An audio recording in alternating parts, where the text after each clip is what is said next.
Hello friends, I'm back in the square spiral garden taking a look around today. You can see the giant white tarp here. I've been using that to cover up the productive part of the garden when we've had some frost, and we're coming up on a nice warm spell of days. What I've got going on right now is a plant I just learned about in the last year. It's called Mosh, M-A-C-H-E, and it's also called corn lettuce. It's yet another feral plant that's come over from Europe. So I've been putting it in my soup and my salads. I've got my daffodils coming up here, little tiny baby daffodils. We've got the ones that out in the woods have been up for about a week. These, I guess, because they're out more open, they're gonna bloom later. You'll notice I've got a dandelion. Look at that, a dandelion. Got some plants I don't need in a flower pot, in a garden pot. Those are my chives anyway. Oregano, I've been putting that in soups also. This oregano over here is coming up fresh. Look at that. It's on, this is the south side of this pot. You can see the sun's coming from that direction.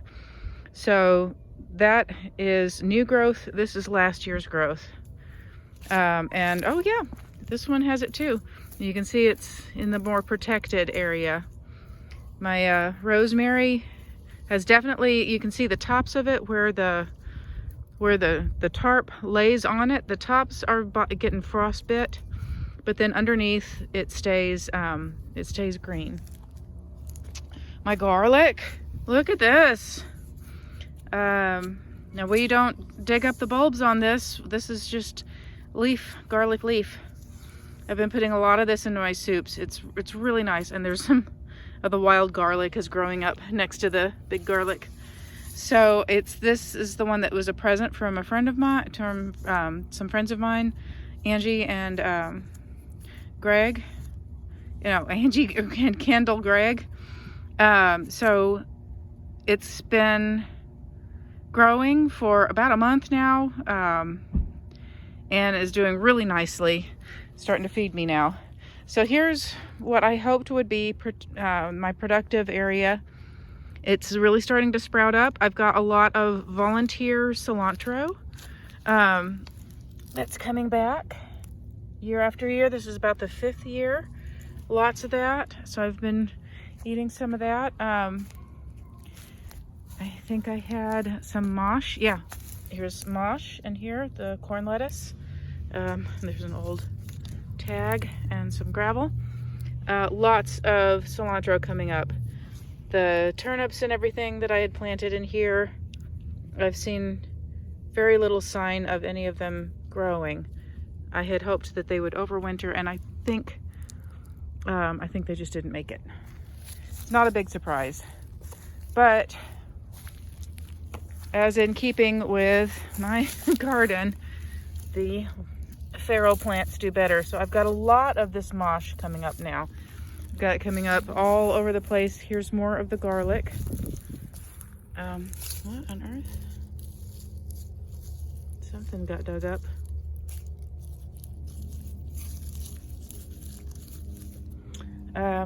That's a compost pit that I did a couple weeks ago. So where it's been protected a little bit by the tall grass that was left, you can see lots of the mosh here. And also the hairy bittercress. This is another feral garden plant from Europe. This is, the cresses are, I don't know what family they're in. Maybe they're a mustard. They kind of look mustardy. I don't remember. I've known in the past and I've forgotten. But it's a nice little bitterish kind of green. Let's see what else is going on. We had some potatoes kind of get weird, so we're going to see if they'll sprout now that they're out in the sunshine. If they do sprout, I will put them in the ground. You know what? I forgot to cover them last night, and I'll bet you anything they got frostbitten. Oh well, they'll turn into compost then. That's my latest compost pit. You know, I just throw them around everywhere. However, one of my compost buckets had cheese in it. So this compost got all dug up by critters who were like, cheese! Can you blame them? Nothing else is really going on right now. Everything's, all everything that's green, I'm looking at rather suspiciously. These guys, this is the wild geranium, not edible, so we don't like it, but wild violets, those are edible. So I'm gonna let those keep coming up. I don't know what that is, so it's gonna come up. Put it in the compost bucket. I've put a lot of coffee grounds on the grapevines. If you remember, I went pretty hard on the grapevines last year, cutting them back, and they grew back quite a bit last year. So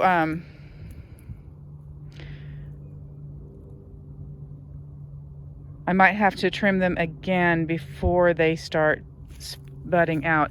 I'm looking at how this one here has come from down there. This one's coming from right there. I'll probably need to trim those back again, and just keep the major vine along here. So this one that sprouted last year, you see how it's coming up and gonna shade that big one there. So I need to cut that again. Here's a wild rose. This is one of those roses that was used at the base of a cultivar. Because this, at the base, the rootstock is good and hardy and will live through anything. And then they take a delicate cultivar with a very expensive rose, and they graft it to the top. And what happens to me every time is the delicate rose on top dies, and I get a wild rose. So this has got pretty little pink flowers. If you've seen my videos from summer, you'll remember that. I have not picked those up. Please ignore them. I had really hoped that the arugula would spread and do better. It's looking pretty spindly. There's another one. They did survive the polar vortex because I covered them up with those blue cloths. Let's see.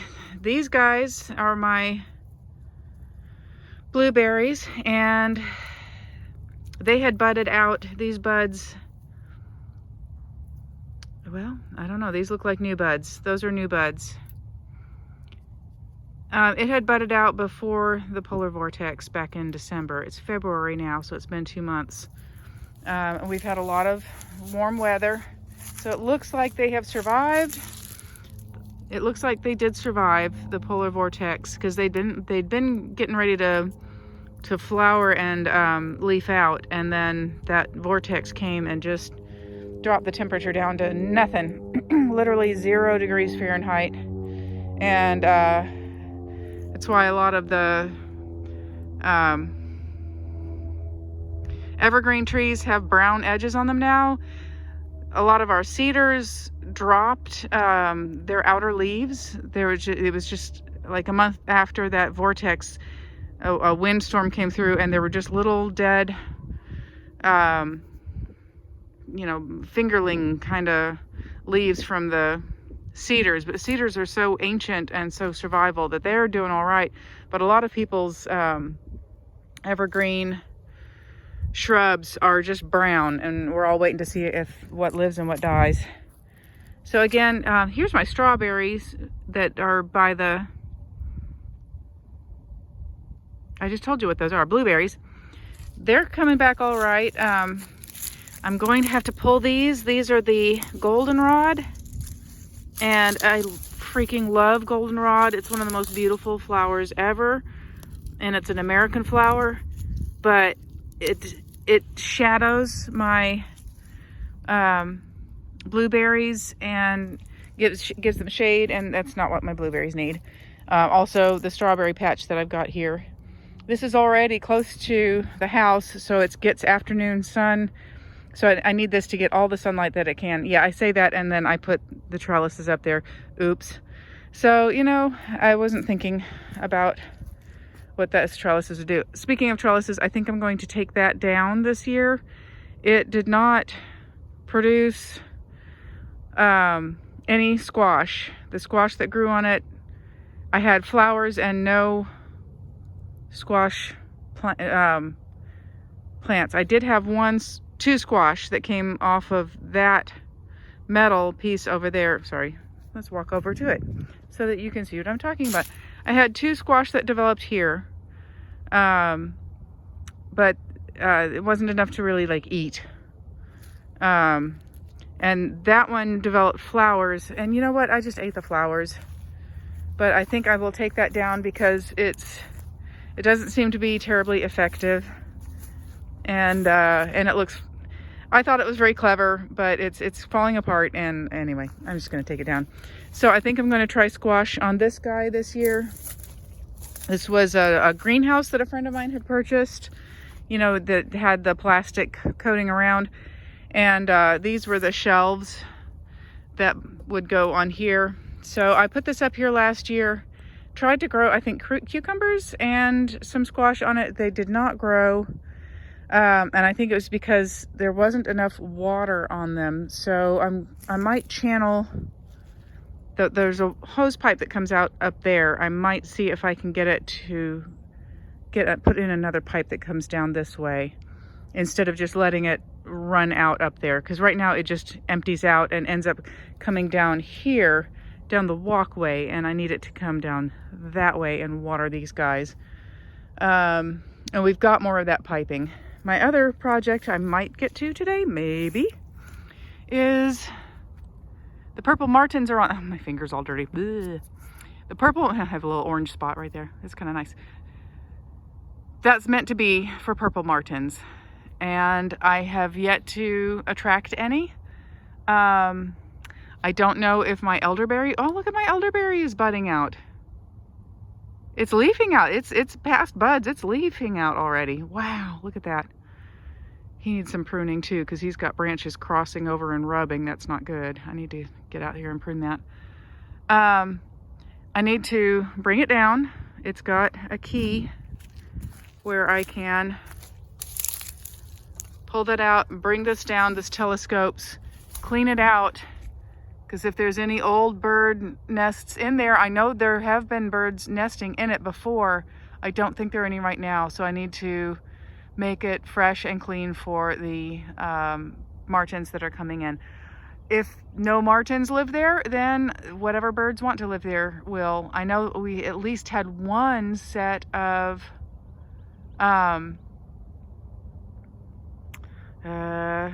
bluebirds. Yeah, eastern bluebirds.